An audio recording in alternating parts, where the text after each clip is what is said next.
Assalomu alaykum do'stlar, sizlar bilan Ahmadjon Qahhorov va bugungi videomizda biz sizlar bilan Telegram botimizni tekin serverga qo'yishni ko'rib chiqamiz. Men videoni cho'zib o'tirmaslik uchun botimizni kodini tayinlab oldim va botimizni kodini GitHubga yukladim. Mana hozir bu yoqda mana chiqib olaman. Mana botimizni kodini GitHubda bitta yangi repositoriy ochib yuklab qo'ydim. Bu majburiy emas, lekin kerak.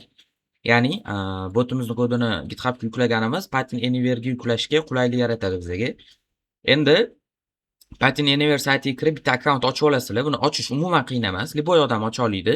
Ya'ni email bilan parol yozasizlar va u akkauntga tasdiqlash uchun link boradi emailga. O'shani kiritasizlar, bo'ldi. Endi qaranglar. Mana bu yoqda Python Anywhere'ga kirganingizda, hozir men noldan ko'rsatib beraman. Mana bunaqa oyna chiqadi, dashboard chiqadi. Bu yoqda mana bundan ham bash qilsanglar bo'ladi mana. Bitta bash ochasizlar, yangi bash. Ozgina kutsanglar bu bash noldan yaratiladi va bu o'rtacha 1 daqiqa vaqt oladi. Kompyuteringizga ham qaraydi va Python Anywhere'dagi hozirgi aktiv odamlarga ham qaraydi. Например, menda hozir juda tez bo'ldi. Endi ls qiladigan bo'lsak, bu yerda hech qanaqa kod yo'q. Mana bizani mana bu yoqda kodimiz turibdi.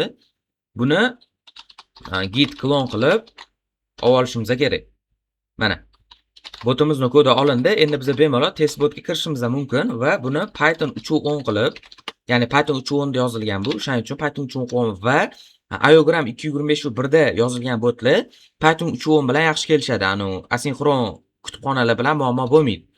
Buni ishga tushirib ko'ramiz va bizda bu xatoni beradi. Qaranglar. Cannot connect to host degan bitta xato bor. Bu Python Anywhere dan chiqadi. Aynan shu xatoni bitta yechimi bor. Hozir men sizlarga ko'rsataman. Buni Google ga yozadigan bo'lsa ham bitta nima chiqadi? Tak. Hozir men sizlarga bittani ko'rsataman. Mana bot degan o'zgaruvchini oxiriga proxy degan narsa qo'shib qo'yishingiz kerak. O'shanda muammosiz ishlaydi. Men hozir qo'shib ko'rsatib beraman. Nano qilib main.py ochib olamiz. Ya'ni mana bu holatda. Keyin mampga kelamiz va mana bu qo'shamiz mana.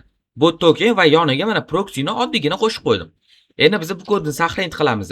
Mana ana endi Python 3.10 main.py qilsam bizning botimiz ishga tushadi. Lekin sizlarda yana bitta xato berishi mumkin. iogram topilmadi deb. Endi uni pip3 ya pip3.10 qilasizlar. Install iogram 225 qilay. Ya'ni qaysi kutubxonada yozilgan bo'lsa kodinglar, ana o'sha kutubxonani o'rnatib olishingiz kerak pip3.10 qilib. Keyin mana Python 3.10 qilasizlar. Hop. main.py, ya'ni kodinglar qaysi faylda bo'lsa o'shani yozasizlar. Bizda yana shu xato chiqdi. Bu endi har xil vaziyatga qarab chiqmay ozgina boshinglarni qotiradi. Tak, bu yoqda hech narsa yo'q.